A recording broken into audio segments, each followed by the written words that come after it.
بسم اللہ الرحمن الرحیم 19 رمضان المبارک ایک تسبیح صرف یہ پڑھ لیں معجزہ دیکھیں ہر دعا قبول ہوگی، ہر منت پوری ہوگی، ہر حاجت پوری ہوگی، ہر مراد اللہ تعالیٰ پوری فرما دے گا جو جو مانگتے جاؤ گے۔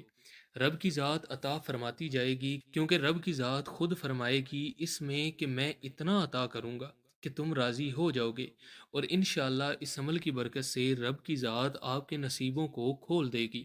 آپ کی قسمت کا ستارہ چمک جائے گا اور اتنا نصیب ہو جائے گا کہ آپ یہ الفاظ کہہ دو گے کہ یہ وہ رمضان تھا کہ جس میں میری قسمت اللہ تعالیٰ نے چمکا دی۔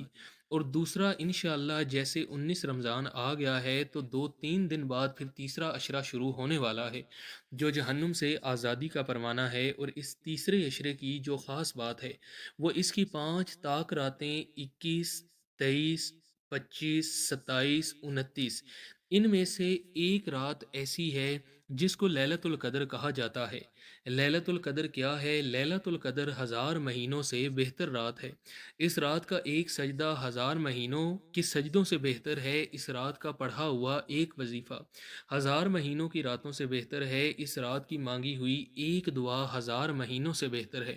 جس کو یہ رات نصیب ہو جائے اس کی قسمت سورج سے تیز چمکنے لگ جاتی ہے، اس کے تمام مسائل ہمیشہ کے لیے حل ہو جاتے ہیں۔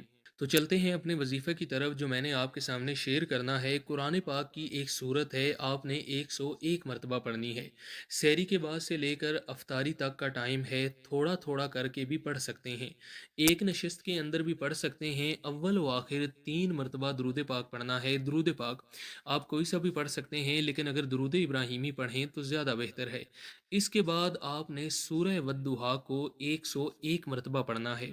اس کے بعد اللہ تعالیٰ کے حضور دعا کرتے جائیں، اللہ تعالیٰ ایک ایک دعا آپ کی ضرور قبول فرمائے گا۔ پیارے دوستوں، اس عمل کو خشوع و خضوع کے ساتھ لازمی کیجیے گا، انشاءاللہ آپ کو بہت فائدہ ہوگا۔